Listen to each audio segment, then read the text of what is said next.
Welcome to Still Stella, living life sarcastically. Hi, y'all. Welcome to Still Stella, living life sarcastically. Today we are talking about getting older and navigating life changes. This is a pretty eventful month with all the holidays and events planned. I know by the time New Year's gets here, I'm going to be thankful to be able to relax and be done with all the hustle and bustle and have it behind us. I'm not saying I won't enjoy the holidays. I most definitely will. All the family, fun, and food is worth it. I'm just tired and ready for a nap already. Today is a big day in our family. This day is one that is very important to me. It's my son's birthday today. Everyone take a minute to shout happy birthday to him, message him, and bug him as much as you can. He's such an amazing human. He has always been a bright star since he was born. That is not to say he hasn't always tried my patience over the years.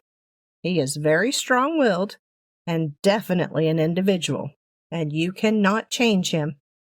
I wouldn't even try it. I remember when he was about 3 years old and we were getting ready to go somewhere. He was all dressed up in his little jeans and his shirt with his hands in his pockets to look cool. At some point, he was messing around and fell over. He was flopping around like a fish, saying he couldn't get up. I said, "Take your hands out of your pockets so you can push yourself up."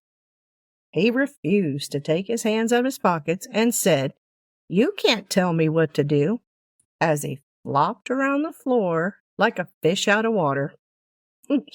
I swear I laughed my ass off. We all did, except him, who kept saying, "I can't get up."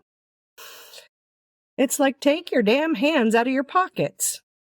I think I finally walked over and pulled him up and took his hands out of his pockets. He's always been strong-willed, and that is one of my favorite things about him, even if it drives me crazy at the same time. Being a mom was one of the most important achievements of my life. When I say that, I mean it is the most fulfilling thing I did. It doesn't mean I'm the best mom, probably not even a great mom. It just means being a mom was really important to me. I was definitely not June Cleaver. I was probably more like a cross between Lorelai Gilmore and Roseanne Connor. Yep, the sarcasm has always been here. It's part of my being. I would like to think I was at least better than Evelyn Harper, but I guess the opinions out there are varied. I won't try to change minds, though, because I am who I am. Hopefully, my kids always felt heard and loved. I think that is the most important thing we can share with them. Having adult kids means stepping back and letting them live their lives. As long as you did everything you could, they're going to be okay. We have to step back and let them rock this world. You've taught them to be strong-willed and ready to tackle just about anything. This is the best you can do. And most importantly, you help them have a sense of humor. I can promise you, my kids have a sense of humor and plenty of sarcasm too. It must just be genetic at this point. I think it's in our blood. I think it helps us cope with idiots, and we all know they are all around us every day. We are surrounded by idiots. Nowadays, the children I have to deal with day in and day out are the fur babies. They require just as much work as children, possibly even more. They depend on you for so much. You spoil them and provide everything they need. They are rotten, but you love them, even after they pee on the floor or chew up your favorite shoes. Since the kids are grown, you can let go a little. Have cake or ice cream for dinner. You can eat what you want, whenever you want. You don't have to set an example or try to be healthy. Although, now I have the judgment of 3 pups who watch every single step when it comes to the kitchen and food. They watch every bite you ingest, full of judgment, just waiting and hoping you'll drop something. They don't miss a thing when it comes to food. They are hopeful Mom is her normal, clumsy self and a piece of that cupcake hits the floor.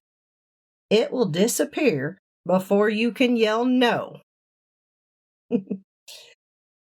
Having adult children also reminds you how old you are.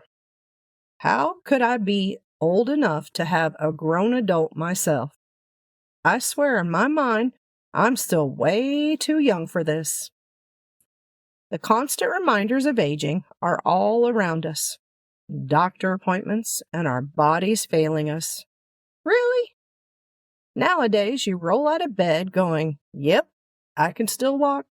Oh, everything is stiff, but I can still walk.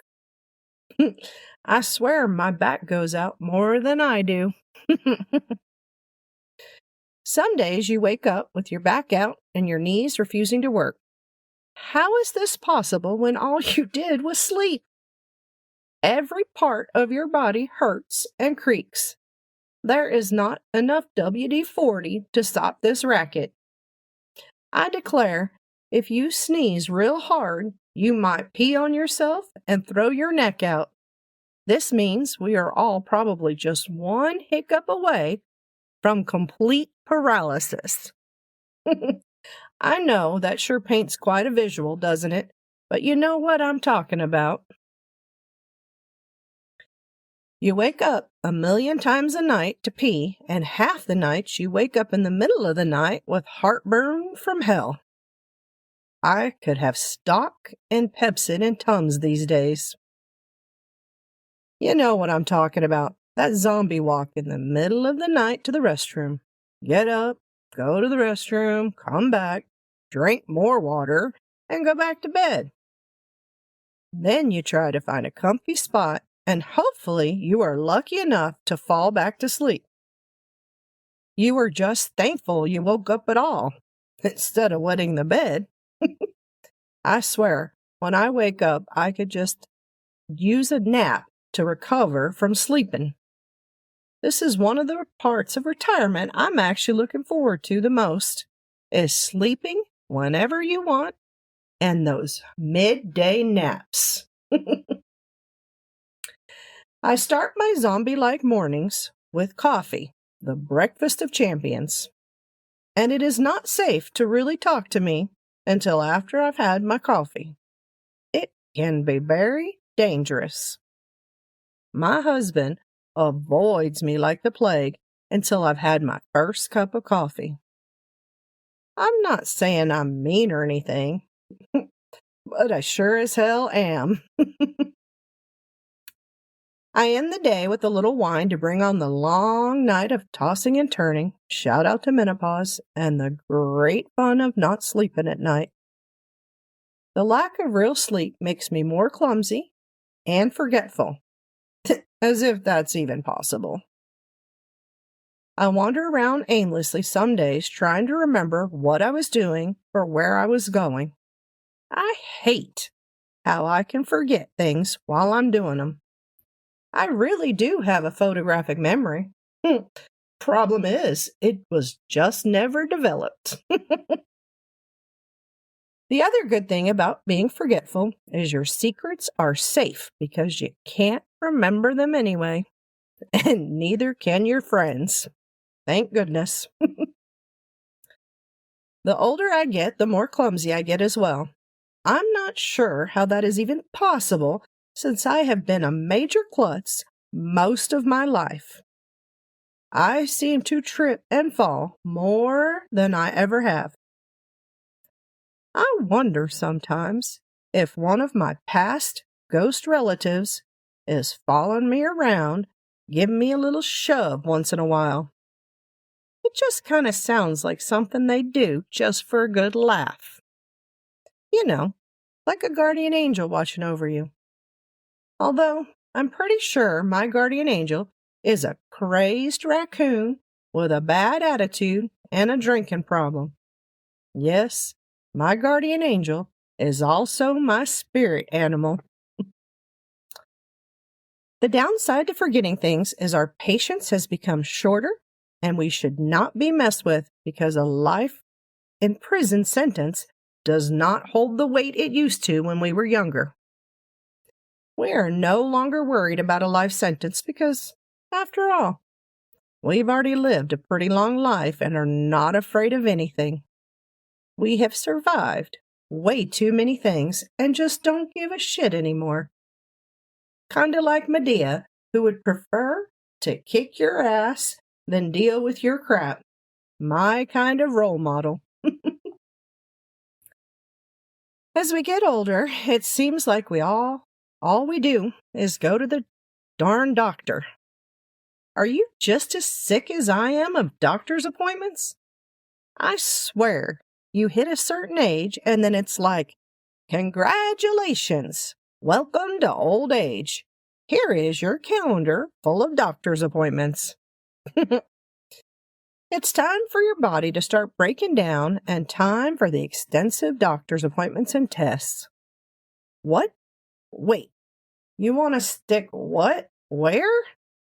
I think we're okay without that test.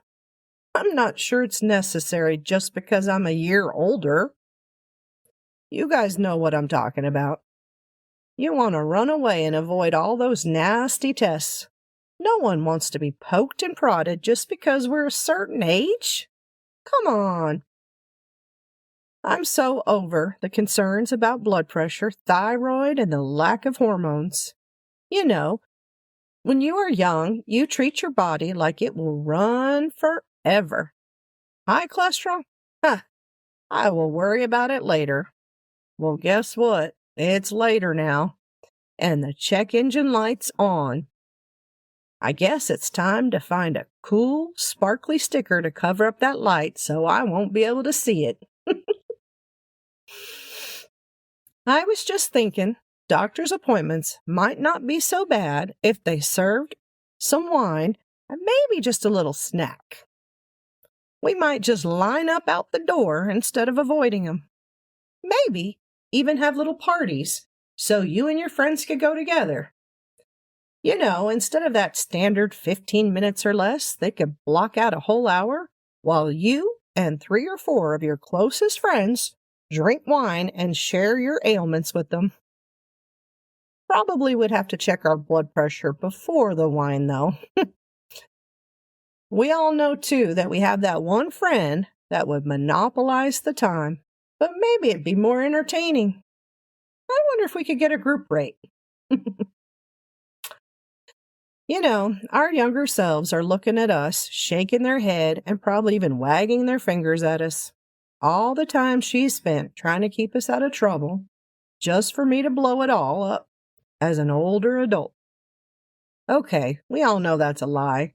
She did not try to stay out of trouble, and quite frankly, I'm surprised we survived with her at the helm all those years. They say growing old is mandatory, but growing up is optional. This sure explains quite a few crazy escapades. I swear, I'm still trying to figure out what I'm going to do when I grow up. I've done the same job most of my life. I'm not saying it's a bad job. I'm just saying I didn't really choose it. It chose me. So I still wonder what I want to be when I grow up. But at this point, I think old is the only safe bet. I will still dream, but now I dream about retirement and slowing down. I guess that's not such a bad goal to have after all. One of the things that cracks me up is that dreaded birth date scroll. You know, when you fill out those online forms and you have to scroll so far to get to your birth year. I can't believe I'm old enough that it just keeps spinning to get there. It's like, spin the wheel, Vanna. What do we win? we win. Bad knees, bad backs, and memory loss. Yay! The dreaded trio. It's not all bad, though. We now get senior discounts and AARP. We also have the ability to care less about trivial crap. We also use our selective hearing to avoid things we don't want to discuss. I'm sorry, I can't hear you. The other thing is no one ever expects you to run anywhere. You can take your time and get there when you get there. Next week, there are a couple of cool little holidays worth mentioning. On the 15th is National Cupcake Day. I do love me some cupcakes. I'm not really picky either. Pretty much any kind of cupcake will do. Chocolate, vanilla, lemon, red velvet, all yummy. And frosting. I love frosting. I could probably eat the frosting by itself. Make sure you get your cupcakes and celebrate since it's National Cupcake Day. We don't really have a choice, and the calories don't count. It's like law or something, isn't it? On the 16th, it's National Ugly Sweater Day. It's always fun to have ugly sweater competitions. I love to see the creativity and the passion to win. I definitely have at least a few of these ugly sweaters. I mean, who doesn't love an ugly Christmas sweater? The gaudier, the better. What's your favorite one? When you bring it out of storage this year, make sure to share it with us. You can send us a picture, and we'll make a post sharing the best ones with everybody. Also, what's your funniest holiday tradition? I know we've done all kinds of things. One year, we decorated wreaths for a contest at work. I added a full unicorn head with all kinds of lights and funky decorations. It was so funny to see, and it made everyone laugh. That is the point. Bring out the silliest things you can and share the laughter. The holiday countdown continues, and we are all just trying to get everything done in time. The list can be so long, but the joy should be worth it in the end. I hope your holidays are full of turkeys, fruitcakes, and mixed nuts. And I'm just talking about our relatives. Thank you for listening, and please take a moment to follow or subscribe so you are notified when the next episode's available. New episodes are available every Thursday. I challenge you to share this podcast with everyone and drop me a line to tell me how your holiday planning's going. I appreciate the support and look forward to hearing from you. Let's have fun together, and please share this chaos with all your friends and family. Thank you for listening to Still Stella, Living Life Sarcastically.